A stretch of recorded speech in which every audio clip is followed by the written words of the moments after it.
Yeah, thank you very much, Stefan. I will guide you into a different area and explain a little bit what our rockets are doing in space. Um, we are talking about a sounding rocket program that is basically aimed at research for scientists and experimenters. We give them the opportunity to perform technological experiments and investigations under microgravity conditions. This program was initiated already almost 50 years ago, and we have launched 60 of the smaller Texas rockets and 9 of the bigger Maxis rockets. We do this from the S-Range Space Center that is located in the north of Sweden near the city of Kiruna. What does a typical experiment do?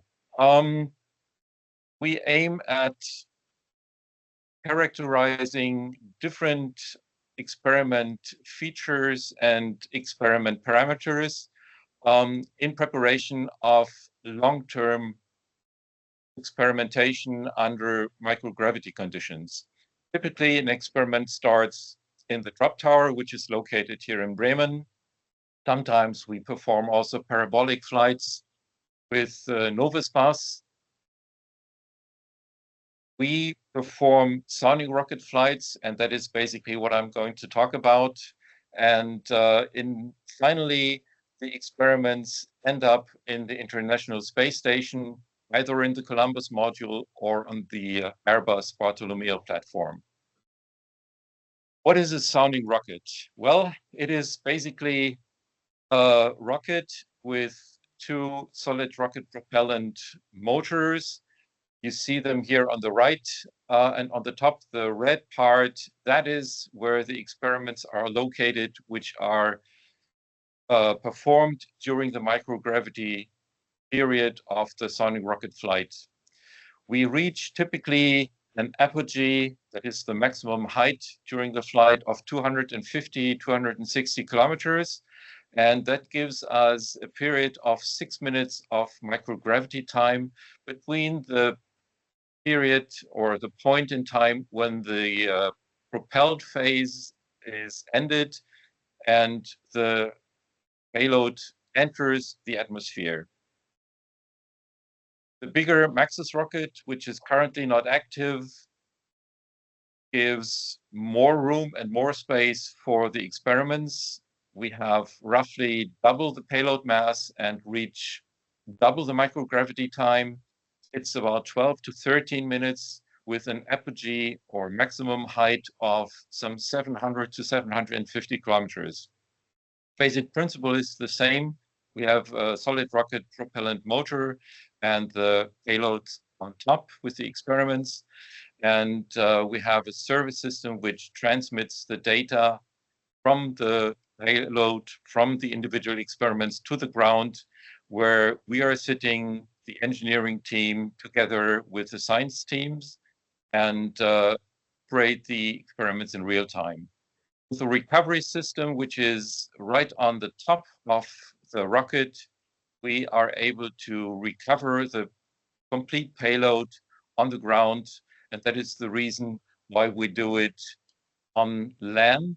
This is where the S-Range Space Center is located in the north of Sweden. You see on the right-hand side the location of S-Range and quite a big range where we are allowed to land. But if you see that we reach a maximum apogee of 750 kilometers, this area becomes incredibly small suddenly. And it is therefore that we have a guided rocket for the Maxis, for example. So these rocket flights are typically performed by a large number of participants. Here on the left-hand side, you see us standing at S-Range. This is a team of about 40 to 50 people, responsible for preparing the rocket motor, the payload, the science. Sometimes we have biology teams in their labs. So this is always a lot of excitement and a lot of hard work, night shifts, until we are able to launch the rocket.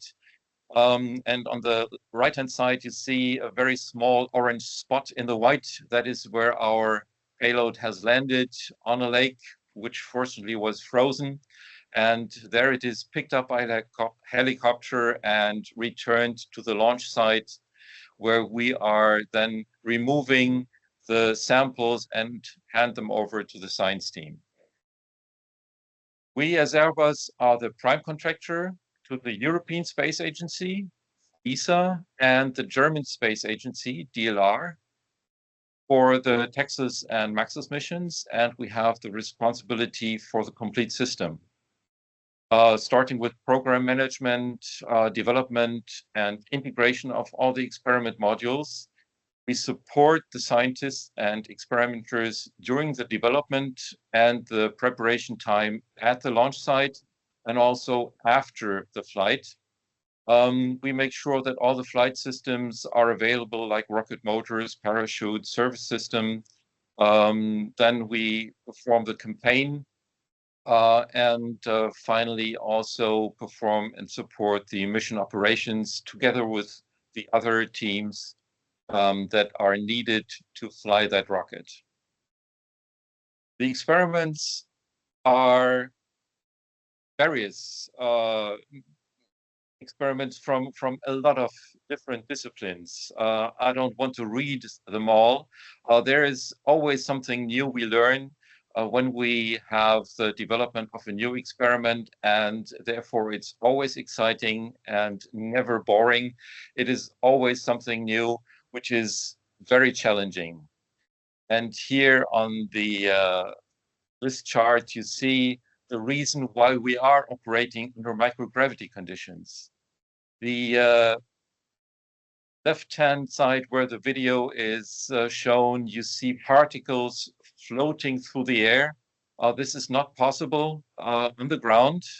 This was taken during a drop tower campaign, and you'll see in a moment the particles dropping to the right, and that is when the capsule lands in the drop tower. And this floating is only possible when you are in microgravity, and there you are. And this floating is only possible under microgravity conditions, and the science teams want to investigate how do gases behave, the molecules, and these particles are representing gas molecules, and therefore this is one example out of many more, but I don't want to spend too much time on the experiments, but rather hand over to Enrico, who is going to explain a little bit more how and why do we apply the OPCDI information exchange. Thank you, Andreas, for your introduction. So we have chosen the title Upwards Together for two reasons. First, we want to highlight that we successfully have implemented OPCDI on the sounding rocket. And secondly, we want to highlight that many teams contributed with their expertise and their effort to make this achievement possible. In 2014, it was then the right time for us to start rethinking our data and communication system. We had three major requirements in mind. First was that we wanted to provide a modern and intuitive user experience for our science teams as well as for our application engineers. We also wanted to enable our application engineers to develop experiment modules fast and efficient. And last but not least is we wanted to provide transparent interfaces that we also enable our experiment modules to be operated under other zero-G platforms like the parabolic flight and the drop tower, as we just have seen by Andreas. Next slide, please. The sounding rocket is a space program, but it is different in many ways. And I would like to focus here on this slide on the differences. One of the major difference is that the flight equipment we build will be operated most of the time on ground and only few minutes in space. The second difference is, and that helps us for implementing or choosing OPCUA, is that we fly in a rather low altitude and we have permanent and stable communication between the launcher and the ground facilities. And we also have a bidirectional communication. So we can use TCP/IP for data transmission. The last difference is that the Texas Maxus is an ongoing or continuous program, which means we launch roughly 1.5 rockets each year. So the development is continuing. And if we want to introduce a new system, it has to be done smoothly so we don't interrupt the program at all. Next slide, please. That's why we decided to use a stepwise approach in implementing OPCUA, and we started in 2017, then with updating the ground facilities. We have done it, or we have chosen the ground facilities because it's quite easy to implement, and we also had an quite good improvement here because we changed the operator interfaces. Not yet. Okay.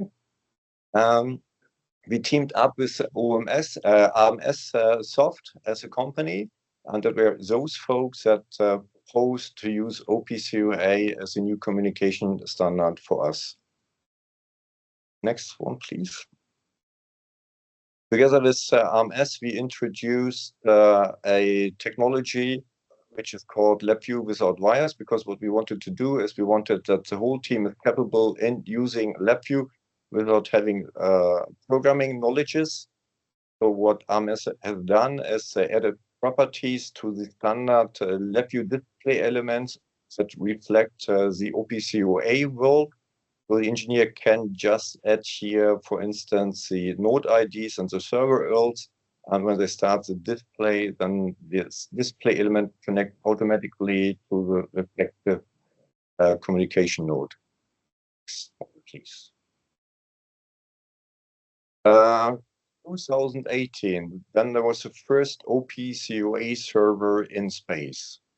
In order to do that, we used an existing serial link with rather low performance, but it was sufficient enough to establish a server-client communication link. And then over the next years, we have been flying a mixed configuration where we had experiments on one hand, which are already using the OPCUA standard, and we had also other experiments which were still running on the PCM AMFK standard. In 2019, the OHB company started to develop for us a new communication system, and with that communication system, we have now a direct Ethernet access to space. For sure, we have also a much better performance than we had with the serial link. What is also worth to mention here is that this system provides separate links, so we can maintain data privacy for the experiment modules. Next one, please. Then in 2022, that was a big change for us when we also changed the flight hardware. The core element here is a PLC, which is provided by United Electronics Industries. That is a PC which comes along with a wide variety of I/O cards and with a real-time Linux system. We then together developed this EVFO system, the software which is needed to operate the system. Core element is the I/O server, which is capable in measuring data with a frequency with up to 10 kilohertz, and which is also capable in controlling our actuators. What is important for us, and that's why we have a timer implemented here, is that the experiments can also run automatically in space, because there's a chance that we lose communication, base-to-ground communication. And what the timer also does is It synchronizes with the countdown of the rocket, and it also synchronizes with the flight plan of the rocket. It is worth to mention that the controls IO server over the OPCUA standards, so all comments and all things we publish is running over OPCUA, so we can access this also from the ground system. If the experiment is a bit more complex, then we have a sequencer which can access the timer for nonlinear operation. And what we also have done here is we integrated our optical system into the OPCUA framework, so we can also control the video grabber and monitor the video grabber the same way we do with the other equipment. Next. Because of COVID-19, we had a little bit more time at this point, so we also could then integrate the ground system into the OPCUA framework. We have, when we are on the launch tower, we have some equipment like to supply power to the experiment modules and also to provide cooling services. And also these equipments are now, or can be commanded and monitored via the engineering station. And it's also worth to mention that we then for the first time used a fully commercial hardware with integrated OPCR features already inside. With that slide, I return back to the beginning of the presentation where I talked about differences of the different space programs. With the introduction of PAPSUP by the OPCUA Foundation, we were able to connect both worlds. The world from the standard space programs, which are using only unidirectional links, and our world, which is using bidirectional links. So it is also worth to mention, we used for the implementation, we use the UADP protocol so that we have a real, or that we can support a real unidirectional communication link. And in autumn this year, we will use this unidirectional communication and will send PubSub data directly from the space to the ground. And this is my last slide, or our last slide, that gives an outlook on what we are currently working. So we would provide to our customers, so the experiment would be more accessible for them. So we are investigating the possibilities of implementing operator assistance systems, and we investigating a rule-based approach, a model-based approach, and for sure we are also looking into what AI can do for us. Thank you for your patience. Thank you.